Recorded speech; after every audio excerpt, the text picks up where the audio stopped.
In the heart of Toronto, on a freezing New Year's Eve, the city buzzed with celebrations. Fireworks lit up the skyline, and families gathered to welcome the new year together.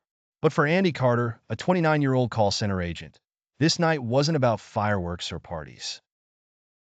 Instead, he was stuck in the drudgery of the late-night shift at a large customer service center. Andy had grown used to the monotony of his job, but little did he know, this New Year's shift would become one he would never forget. The call center was unusually quiet, save for the hum of computers and muted conversations among the few agents working the holiday shift. Most of Andy's colleagues were counting down the hours until they could clock out and go home. Andy shared their sentiment, his heart heavy with the thought of missing the New Year's celebration with friends. Just after midnight, Andy's phone rang.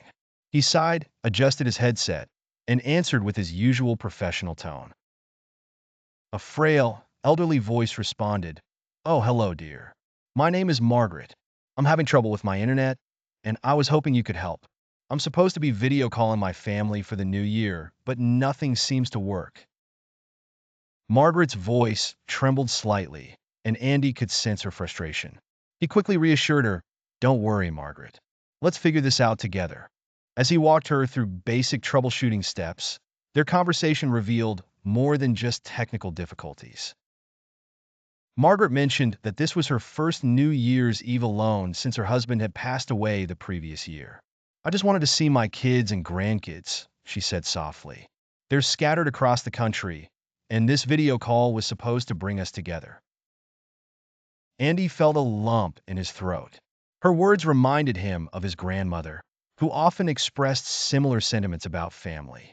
Instead of rushing to resolve the issue and move on, Andy decided to take his time.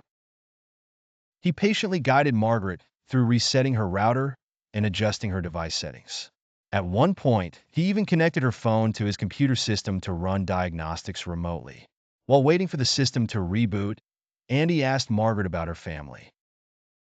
She shared stories about her late husband, her children, and how they used to gather for New Year's Eve dinners. Her voice grew warmer as she reminisced, and Andy listened attentively, offering kind words when she paused. Finally, the connection was restored. Margaret's delight was palpable. "Oh, it's working. Thank you so much, Andy. You've saved my new year," she exclaimed. Andy's heartfelt interaction didn't go unnoticed.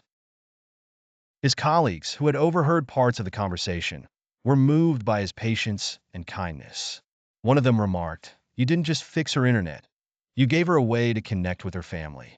That's what really matters." The shift supervisor, who had been monitoring calls, approached Andy and said, "That was incredible work. You reminded all of us why this job is more than just answering phones." The atmosphere in the call center shifted. Inspired by Andy's example, other agents began to approach their calls with more empathy and understanding, despite the late hour and the holiday mood. The next day, Margaret called the center again, this time to leave a message of thanks. "I just wanted to say that Andy didn't just fix my internet," she said. "He made me feel like I wasn't alone. Because of him, I got to see my family's faces and hear their laughter. It was the best gift I could have received." The message was shared with the entire team, and Andy found himself both embarrassed and proud.